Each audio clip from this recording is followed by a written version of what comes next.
Whoa, guys, welcome back to the studio. Ryan, aka BloodShot Airbrushing, and we are back for another round of the skull cap.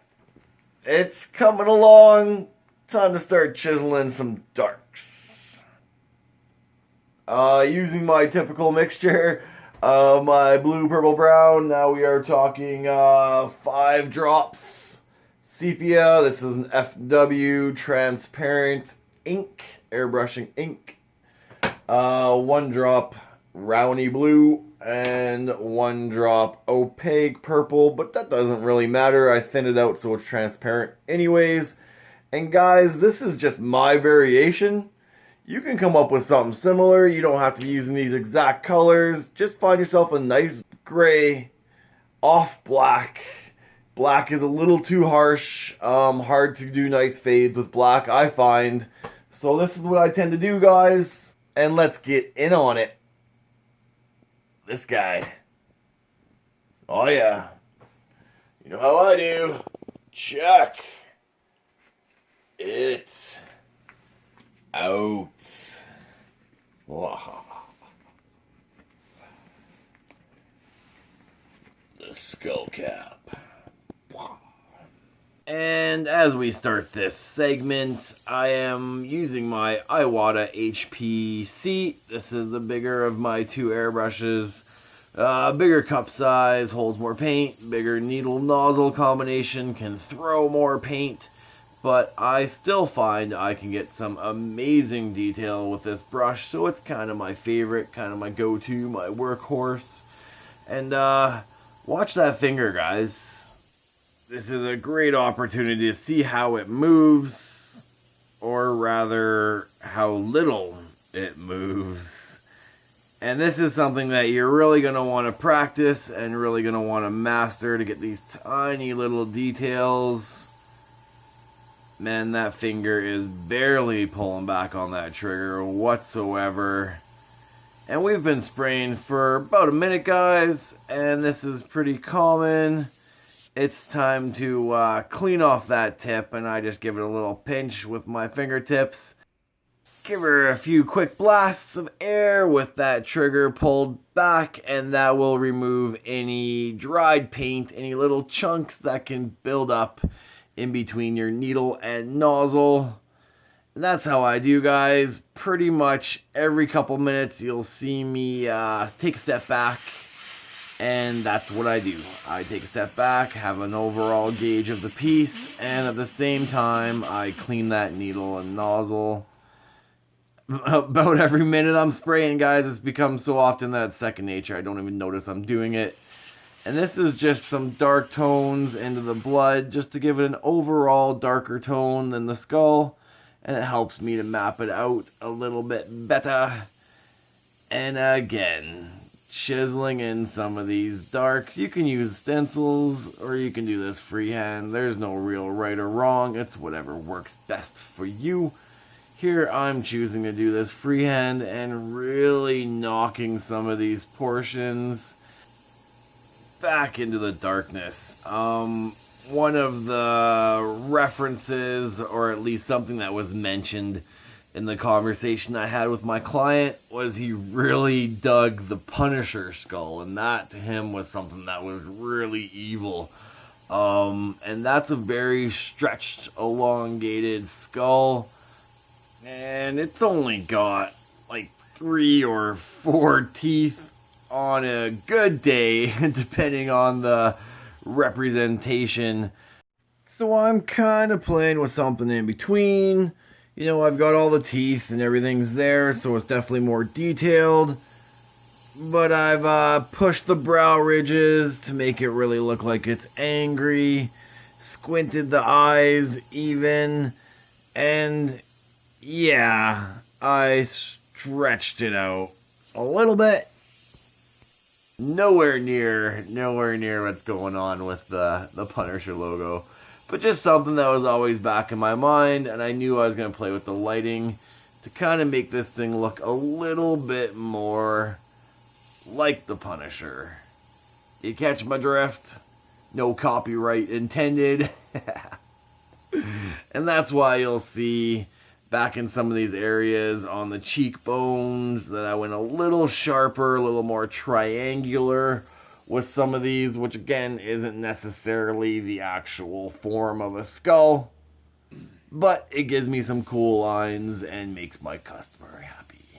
At the end of the day, really, that's all I'm doing. I am just a customer pleaser, client appeaser, paint splashing, deadline dashing artist for hire. When you really think about it, that's all I am. Just happen to be good at painting skulls. So here I am, a little tighter to the project, getting some of those details around the blood. And in the last video, you may have recalled where I said don't try to outline everything, and you may look at some of these lines I'm doing around my blood. You may be like, Ryan, it looks like you're outlining the blood. Yeah, I kind of am. And this is a play of shadows more than it is me outlining anything. The light source on this skull is like a flashlight right in front of its nostrils, I guess nostril hole, and that's going to cast a shadow pretty much wherever a three-dimensional image is going to be on top of it. You're going to pretty much see a shadow to both edges of it with this extreme type of lighting. So that's why you're going to notice in some of these areas with the blood where it does look like I pretty much outline the entire thing and do some long lines. But that is, again, me just adding in where I believe the shadows would be if we had such an extreme light source. And if you do pay close attention, you will notice I am heavier to the back side of the blood than I am to the front. But I do pretty much bring a shadow around the entire thing. So in the last video where all we were doing was building up highlights, now we are chiseling in shadows. And I like to use the word chisel and I like to use the word build on purpose, guys. Because when you're building your highlights, you really are building everything up. You're really using that white to figure out the form, the 3 dimensions, the rolling double curvatures, and the parts that are jettisoning out at you, the parts that are folding away from you. You're really building that up. And then when you go back in with your darks, well, now you're really starting to cut that back, chisel some of that away, slowly adding your shadow tones, playing with your lighting and allowing some of these portions to just disappear into the background, disappear into the darkness, just like you were cutting them right out. Kind of like a sculptor chiseling away at a piece of brick. Or possibly marble. I don't know that there's a high demand for brick sculptures. Moving on. Moving on. Back to work. So here we are. And I hope you can see all I really do is line work. Mixed with a few dots here and there. But the majority of what I'm doing is I'm just building up little lines, connecting the lines to build up shapes, and starting a little closer to start my line. And you may even notice I'm rocking that airbrush back and forth along these lines, a lot of cases, once or twice before I even attempt to add paint. And this really does give me the reassurance, possibly even the confidence to know that this paint is going to be laid down where I want it. Some more longer line work for that blood, just to map it out. I don't know why I'm starting to whisper. We're getting into some higher detail work, so I feel like concentration must be held. As we are carefully observing the artist in his natural habitat. We want to be careful not to disturb him or break his concentration. We can learn a great deal of many things from him, but if provoked, he will attack. Alright guys, going back in with that stencil to map out some of these teeth. And again, all I am doing is just a little bit of paint, more so on the stencil than on the actual piece. And this just builds up a nice shadow, a nice little blend in behind that stencil to make it look like one tooth is in front of the next, in front of the next, and so on. Making sure these front ones kind of have a side-by-side nature, so each one casts a little bit of a shadow to the neighbor to the side. And that's how I do, guys. Stenciling teeth. And we did a good majority of, I guess it'd be the right side of the skull in real time. So for the left side, I think we're going to double time a lot of this and make our way through it in a timely fashion. Keep in mind, peoples, we've got a whole other skull, which is virtually the same dude with a lower jaw, a little bit smaller, and like 50-something odd little dudes in the background. Not quite, but it feels like it sometimes. So we're going to pick and choose what we do real time here, what we're going to speed through. I can't give it all to you, or it'd be like a 3.5 hour video. Nobody's got time for that. I don't got time for that. I've already painted it once in real time. Well, feels like twice if you count both skulls. And then all the little skulls, you could probably say times 7 plus the average percentage of dark tones compounded by the volume of all the light tones, and then divided by the actual spatial dimensions. Well, that gives you a estimated sum of a whole lot of skulls. Yeah, a whole lot of skulls. And speaking of which, not that which, on to skull number 2. This is the back side of the helmet for those of you who are playing catch up. And again, same as what was done on the front, just quickly going in with a little bit of dark from a distance, blending it in there, mapping out that blood. And here you see me doing a couple dots. So again, pay close attention to that trigger finger. Notice how close my needle is to the product. This is how you are going to achieve these tight lines. This is another reason why I don't run the needle protector on the end of my airbrush. You can see my needle is fully exposed.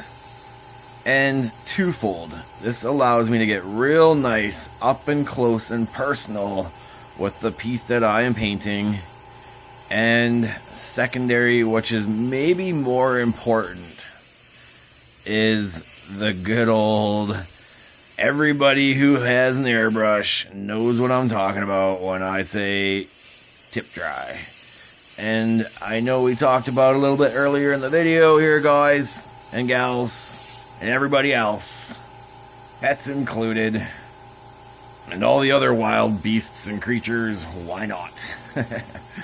Tip dry is a very common, and a lot of people get frustrated with it. You're spraying, and all of a sudden your brush isn't spraying so good. So you kind of maybe pull back a little further on the trigger. Why isn't my brush spraying? Let's get some more paint out. And then all of a sudden, pa-plow. One of two things happens. A big chunk of semi-dry paint gets hurled onto your artwork, and you're like, oh man, and then you try to wipe it off, and sure enough, it just leaves a nice long mark right where it landed and where you tried to wipe it. And that's a pain in the butt. Or you pull back on that trigger a little bit, let some of that air come through. Why isn't my brush spraying? And that little dried dam of paint that is preventing the rest of the paint from coming out breaks, and the reservoir is released, and a big tsunami of paint is released upon your project, giving you a multiple of different, let's call them effects, unwanted. But you can get skating, spider webbing, just a whole of paint, splatter, and that can be very frustrating. So really, right there, tip dry. So as you can see, I edit that out. I don't show you guys every single time that I step back, clean that tip with my fingers, give a couple blasts of paint, tip dry, and clean that needle to allow that paint to flow a little more fluidly, a little more freely. And here we go again, tip dry. So this would be the main reason as to why I don't run that needle protector. And tip dry once again, guys. You saw me right there cleaning it off. And as you can probably imagine, once you, once again, tip dry. Once you put on that needle protector and you start pushing paint through that brush, well, that paint's going to build up on the needle protector as well, that little nozzle part, and it's going to compound the issue. You're going to have paint drying there, you're going to have paint drying on your needle, you're going to have to take off the needle protector to clean it, which again, that's a time restraint that I just can't be bothered with. I need to have this happen quickly because, again, as you guys see, every couple of minutes, I will take that time, step back, twofold. I will step back to have a look at the piece to gauge how it's coming along. As I'm not moving too fast, take a step back, have a look at it, and then clean that tip. And here, guys, you can kind of see where I'm doing some of these details. I'm getting right up and close. I will even use my pinky to use as a pivot point. I will use it to balance my hand out to steady it when I'm working some of these finer details. But here you see, guys, building it up slowly allows you to make a couple errors along the way. Say that first line didn't go exactly where you want, lay down the next line a little bit more accurately. If the next line doesn't go down, well, tighten it up with the third or the fourth, and so on.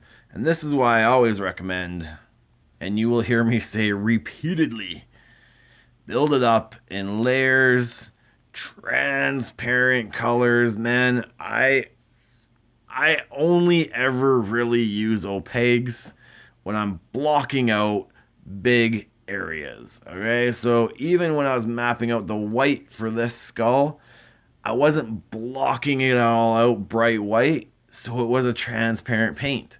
Now, if I were to try to paint something that was a little more graphic, like a Canadian flag where you've got red against white, then yes, a nice opaque color and some masking tape. I don't think I would use stencils when I'm trying to do hard graphic lines. They just don't hold up as well as masking tape. Now, masking tape has its own limitations and its own potential problems. It does open up the Pandora's box of potential peeling problems. But I find as long as you have that surface properly prepped, you've sanded it down, and even if you look at this skull cap right here, you can see some orange peel effect where it wasn't sanded thoroughly. No masking is going to be done on this helmet, but should I have wanted to do a graphic helmet, I would have sanded down all that orange peel to make sure that there was no areas for my paint to lift. From that masking tape, you want to make sure that there's a good bond, a good bind between your paint and the surface. And this is also another great time to lean into application when you're doing that type of paint, working with opaques. Don't get it on too wet, don't get it on too heavy. Nice light layers. Man, I'm gonna put a t-shirt, that's all it's gonna say is nice light layers. Take your time. But that's how I typically do, and that will avoid the majority of peeling problems. Also, the way you peel back your masking tape. And I know this has nothing to do with the skulls that I'm painting in front of you, but it's some tips for the brain box. And I honestly have a half an hour video to fill worth of me talking. So there's some information for you, a little bit of a sidetrack. It happens. Back to the skulls at hand. Back to work. And back in with some real time for ya. Now, take notice as to how the paint is flowing out of my brush. Because I have it so thin, I can get these little tiny details. And check out that finger. Paint's being applied. That finger is barely even moving. And this is the trick, man. And I know, tip dry once again, a lot of people ask, what's the consistency? What's your ratio that you thin it out? Yeah, kind of like milk. I'll tell you one thing. You will not be able to take paint straight out of an opaque bottle of paint. There are some transparencies that work fine, but if it's opaque, you will not take that paint out and be able to get these kind of tight details, or at least not for very long. The tip dry will be so excessive, it will build up so rapidly that it's almost too cumbersome to even be worth the hassle. So really thin your stuff out, try it, do test samples on paper next to you. I mean, it's always good if you're spraying on a plastic, fiberglass, metal panel, whatever it should be. Maybe have something similar that you can test your paint on to check the flow. But it's one of those things where you know. You know when it's flowing right, and you definitely know when it's flowing wrong. So keep playing with it. You'd be surprised how thin of a paint I use to get these kind of details. I know it's not always easy to see when we speed it up like this, but it's a lot of skulls. We're gonna blast through these last couple right here. Speed it up so you can kind of get a gist just on the overall sense on where and how the paint is applied. Well, not so much here. I have no idea what my camera is focusing on. There you go. There you go. Now we're on the same page. And this guy's one of my favorites. These last two guys on the side here, the big ones. So we'll go through some real time, and you can again see how I do. And because my paint is so thin, I can sort of hover over one area and allow that paint to build up over a couple seconds. Or I can back and forth, as you see right now, and just add little bits of paint, little shots as I'm moving, and build it up over a couple layers. But because the paint's nice and thin, this allows me some flexibility on how to apply it. So to reiterate, light layers done over multiple passes, or hovering over for just a couple of seconds and let that paint build up. But either way, man, you are barely pulling back on that trigger at all. And I can't stress that point enough. The only time I go full trigger is if I'm trying to cover a big surface. And these little tiny details, as you can see, that finger barely moves. Barely moves at all.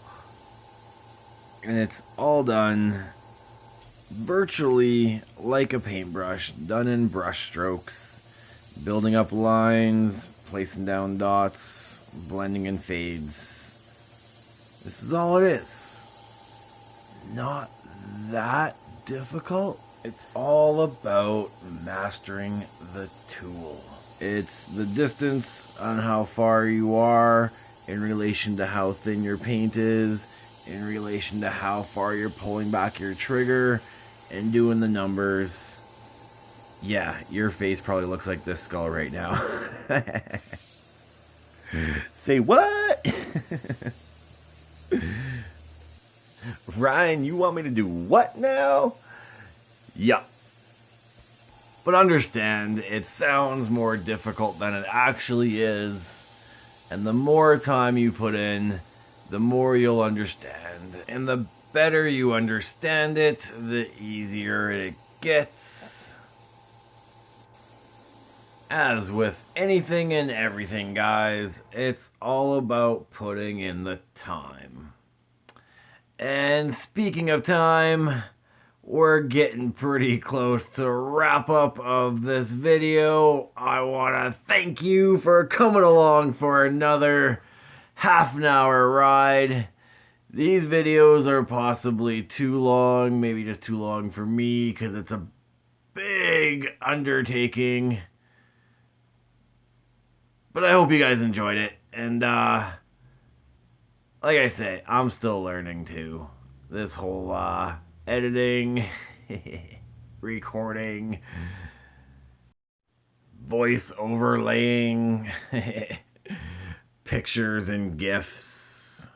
It's a process. Don't get me wrong, I enjoy at least a portion of it. This is another one of my favorite skulls, so let's real time it. Don't get me wrong, there is a method to the madness. There is a reason why I'm doing this. I've mentioned before big plans for this channel. And I do have big plans. But if you want to find out, you'll have to stay tuned. And wrapping up the last couple dudes here. This guy, again, he's one of my faves. Guy's whole eye socket blown out. Jaws kind of hanging off to the one side.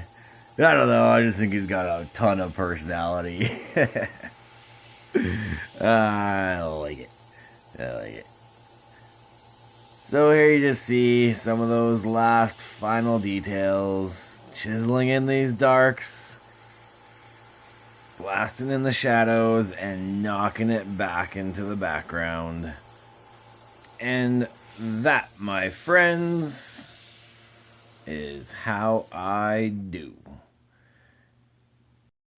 And we're just gonna whip through this last dude, chiseling in his dark details, and an overall sort of dark wash tone over a couple of these guys, just to make sure they are blending nicely into that background.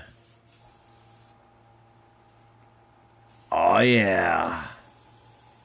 And as always, guys, feel free to hit me up if you have any questions. If there's anything in here that I didn't quite explain well enough, I'm doing my best. And this is an alcohol solution.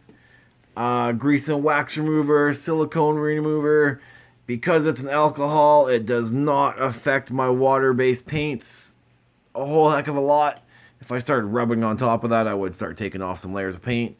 But this gives me an idea of what it looks like if it were to be cleared. So I can have a good look over the entire piece, make sure there's no white puffs, no overspray areas that are left in the background that need to be sorted out. And I think we are good. Alright guys, I think that's it for this one. So, as always, like, follow, subscribe. Thanks for coming along for the ride. Cheers. And stay tuned for part 4 where we wrap up this bad boy. Get in with some blood. And feel free to check out the BloodShot merch, a link in the description to the Spreadshirt page. And don't forget to check out my other videos, guys. We've got airbrushing for beginners, we've got airbrushing hacks, and project tutorials to boot. Cheers.